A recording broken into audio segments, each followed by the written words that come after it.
আল্লাহকে বললাম, আল্লাহ বুঝলাম কি ভালো আমল করব, কার চাইতে কে ভালো আমল করব?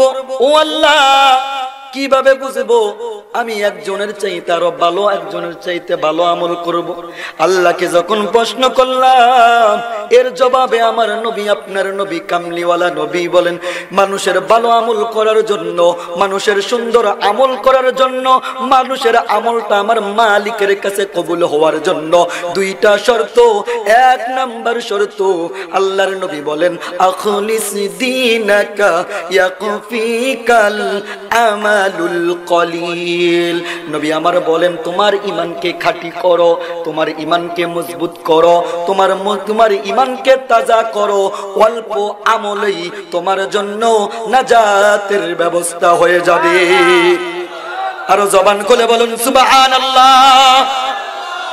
আল্লাহর নবীকে প্রশ্ন করলাম, ইয়া রাসূলুল্লাহ আপনি বললেন ঈমানকে খাঁটি করব, কিভাবে খাঁটি করব বুঝলাম না। মুফাসসিরিনে কেরাম বলেন, মুহাদ্দিসিনে কেরাম বলেন, ঈমানকে খাঁটি কেমনে করবা বুঝে নাও। ও দুনিয়ার মানুষ, ও সম্মানদির আমার মুরব্বী বাবারা, আপনি আজকে ওয়াজ মাহফিলে বসলেন, কালকে আবার আপনি গানের মঞ্চে যাবেন। আপনি ওয়াজ মাহফিলে বসলেন, কালকে আবার টিভি সিনেমা দেখবেন। আপনি ওয়াজ মাহফিলে বসলেন, কালকে আবার যাইয়া মোবাইলে হেডফোন লাগাইয়া গান শুনবেন, ওয়াজও শুনবেন, নামাজও পড়বেন, সুদও খাবেন, নামাজও পড়বেন, ঘুষও খাবেন, নামাজও পড়বেন, মানুষের পরনিন্দা করবেন। আল্লাহ বলেন, তোমার ওই আমল আমার মালিকের কাছে কবুল হবে না। তুমি নামাজ পড়ো, তোমার মালিকরে গালি দেয়, তোমার নবীকে গালি দেয়। তুমি মসজিদে বৈশা তাসবিহ পড়ো, সারাদিন তাসবিহ পড়তে পারবা। তোমার নবীকে গালি দেওয়ার পর, তোমার আল্লাহকে গালি দেওয়ার পর যদি তোমার কলব দিয়া, তোমার অন্তর দিয়া রক্তক্ষরণ না হয়, বুঝবা তুমি ঈমান খাঁটি ঈমানদার হইতে পারো নাই। আর যখন তোমার আল্লাহকে কেউ গালি দিবে, তোমার নবীকে কেউ গালি দিবে, তুমি প্রতিবাদ করতে পারো নাই, কিন্তু তোমার অন্তর দিয়া যখন, তোমার কলব দিয়া যখন রক্তক্ষরণ হবে, বুঝবা তোমার ঈমানের নূর ঠিক আছে। ঠিক কিনা বলুন? আরো জবান খুলে বলুন ঠিক কিনা? আমাদের মুসল্লিরা আছে না, নামাজ পড়ে আবার সুদ খায়, কিস্তি আছে কিনা সম্মান দি, সবাই বালা মানুষ। আমি মদনগঞ্জে থাকি তো, ওইখানের প্রতি ঘরে ঘরে কিস্তি, আমগো সম্মানিত কিস্তি নাই আছে, সুদখোর আসেনি। কালকে আবার কইব যে ফোলায় সম্মানদের ফোলাইয়া করলো কি, ব্যবসা তো লাল বাতি জ্বালাই দিল।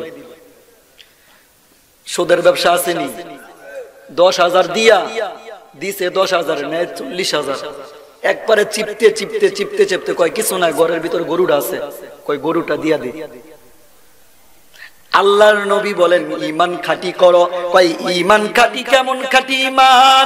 কয় তুমি মসজিদে দাঁড়াইয়া যাইবা, নামাজের ভিতর দাঁড়ানোর পর তোমার এই কান দ্বারা জীবনে গান শুনবা না। নামাজে দাঁড়াইয়া আমার মালিকের সাথে কথা বলবা। জোরে সুরে বলে সুবহানাল্লাহ। এক নম্বরে ভালো আমলের জন্য খাঁটি কি লাগবে বলুন তো? ওয়াজ শুনতেছেন? কান সোজা গেছে? ভালো আমলের জন্য কি লাগবে বলুন তো? সবাই বলেন তো, জোরে বলুন তো কি লাগবে? ওয়াজ মাহফিলটা একটা ক্লাস, সবাই বলুন তো ভালো আমলের জন্য কি লাগবে? দ্বিতীয় নাম্বার, ভালো আমলের জন্য ধৈর্য লাগবে। নামাজ পড়তেছো, ধৈর্যওয়ালা নামাজ লাগবে। রোজা রাখতেছো, ধৈর্যওয়ালা রোজা রাখবে। হজ করতেছো, ধৈর্যওয়ালা হজ লাগবে। নামাজ আজকে পড়ে ঠিক মতো ওযু নাই, গোসল নাই, নামাজে দাঁড়াইয়া গেছেন, যাই নামাজে দাঁড়াইছেন, আপনার নামাজটা কেমন হওয়া দরকার? আপনি নামাজে দাঁড়াইলেন, দাঁড়াইয়া বলতেছেন, ইন্নী ওয়াজ্জাহাতু ওয়াজহিয়া লিল্লাযী ফাতারাস সামাওয়াতি ওয়াল আরদ হানিফান ওয়া মা আনা মিনাল মুশরিকিন। নামাজে দাঁড়াইলেন, কয় হুজুর এটা যায় নামাজের কি কোন কি দোয়া কি পড়লেন জানেন? এটাতে আপনি কি আল্লাহর কাছে বলতেছেন জানেন? নামাজ তো পড়তেছেন, অনেকের দাড়ি সাদা হয়ে গেছে, সব শেষ, কদিন পরে কবরের দিকে দৌড়াইতেছে। যা নামাজে যে দাঁড়াইলেন, নামাজের দোয়া পড়লেন, কি পড়লেন জানেন না? আপনি বলতেছেন ইন্নী ওয়াজ্জাহাতু ওয়াজহিয়া লিল্লাযী ফাতারাস সামাওয়াতি ওয়াল আরদ আল্লাহ ইন্নী ওয়াজ্জাহ আমি আল্লাহ তোমার দিকে মুতাওয়াজ্জা হয়ে গেলাম। মুতাওয়াজ্জা কি বুঝলাম না।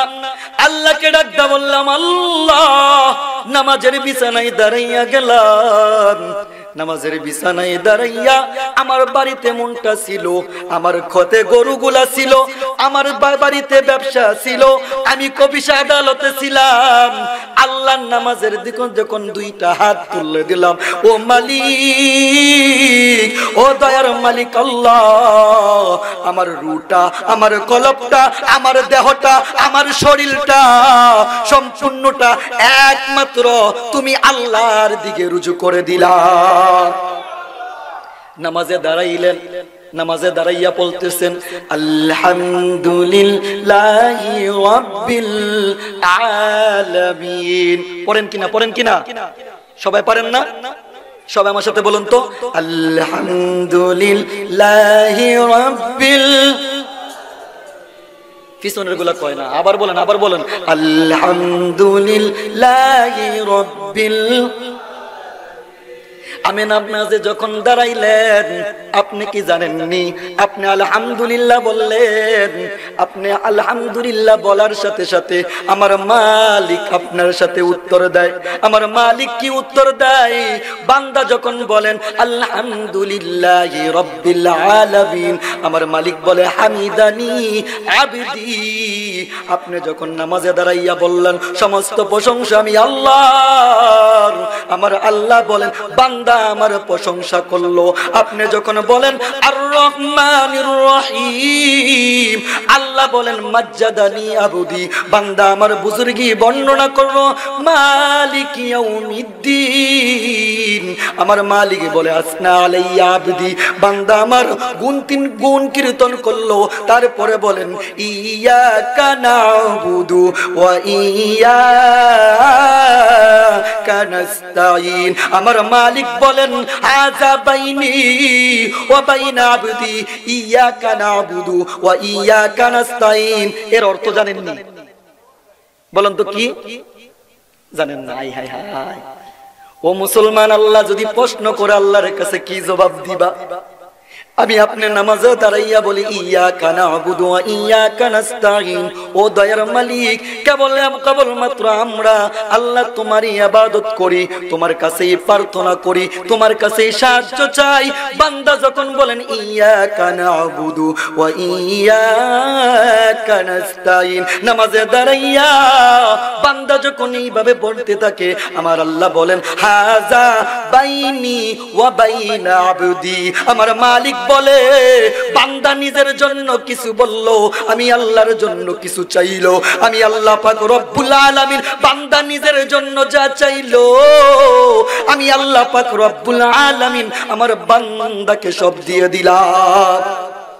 আরো জবান খুলে বলে সুবহানাল্লাহ। ভালো আমলের জন্য কি লাগবে বলুন তো? এক নম্বরে কি লাগবে? কি লাগবে? এ তো ওয়াজ বুঝতেছেন। এক নম্বরে কি লাগবে?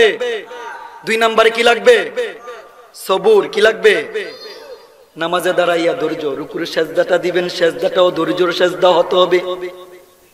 রুকুটা করবেন, কি করতে হবে? সেজদার রুকু হতে হবে।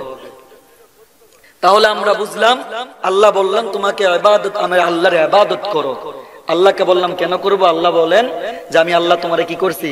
সৃষ্টি করছি। তারপর আল্লাহ বললাম কি জন্য ইবাদত করব, কেমন ইবাদত করব? আল্লাহ বললেন কি করলো? সুন্দর ইবাদত করো। তারপরে আল্লাহর কাছে বললাম আল্লাহ সুন্দর ইবাদত করো, কেমনে করব? রাসূলুল্লাহ বলেন ঈমান ইবাদত যদি ভালো করতে চাও, এক নম্বরে তুমি কি করো? ঈমান খাঁটি করো। দুই নাম্বার ধৈর্য ধারণ করো। আল্লাহ পাক রব্বুল আলামিন আমাদেরকে ধৈর্য ধারণ করার, আমল করার তৌফিক দান করুক। সকলে বলেন আমিন। তারপরে সামনের দিকে বাড়ি আমি আয়াত পড়েছি ওয়াবুদুল্লাহ। আল্লাহ বললেন এক নম্বরে আমি আল্লাহর ইবাদত করো। দুই নম্বরে আমার আল্লাহ বললেন ওয়ালা তুশরিকু বিহি শাইআ, আমি আল্লাহর সাথে কাউকে শরীক কইরো না। চন্দ্রকে আমি আল্লাহর সমতুল্য মনে কইরো না, সূর্যকে আমি আল্লাহর সমতুল্য মনে কইরো না। সন্তান যদি চাইতে হয় আমি আল্লাহর কাছে চাও, বাড়ি নাই আমি আল্লাহর কাছে চাও, গাড়ি নাই আমি আল্লাহর কাছে চাও। পুত্র সন্তান নাও, বলুন তো সন্তান দেওয়ার মালিক কে? আরো জবান খুলে বলুন, সন্তান দেওয়ার মালিক কে? না দেওয়ার মালিক কে?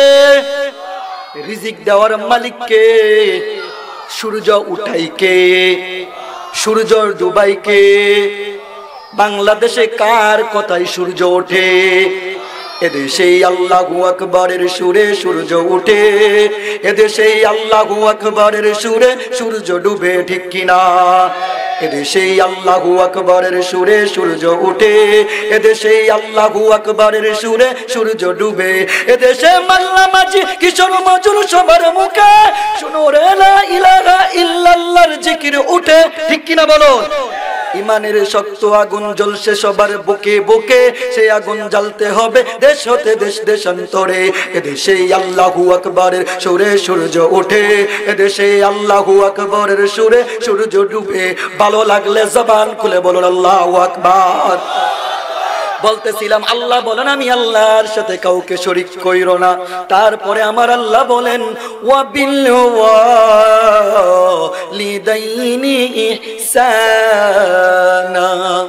ও দুনিয়ার মানুষ, ও দুনিয়ার মানুষ, তোমরা কি করো? তোমার মা এবং বাবার সাথে ইহসানের আচরণ করো। এই আয়াতে আমার আল্লাহ বললেন পিতা মাতার সাথে ইহসানের ব্যবহার করো। আরেক আয়াতে আমার আল্লাহ বললেন আনিশকুরুলি ওয়ালি ওয়ালিদাইক ইলাইয়াল মাসির। আমি আল্লাহ সিদ্ধান্ত নিয়েই ফেলেছি, আমি আল্লাহ ফয়সালা করেই ফেলেছি। আল্লাহকে প্রশ্ন করলাম আল্লাহ আপনি কি সিদ্ধান্ত নিয়েছেন, আপনি কি ফয়সালা করেছেন?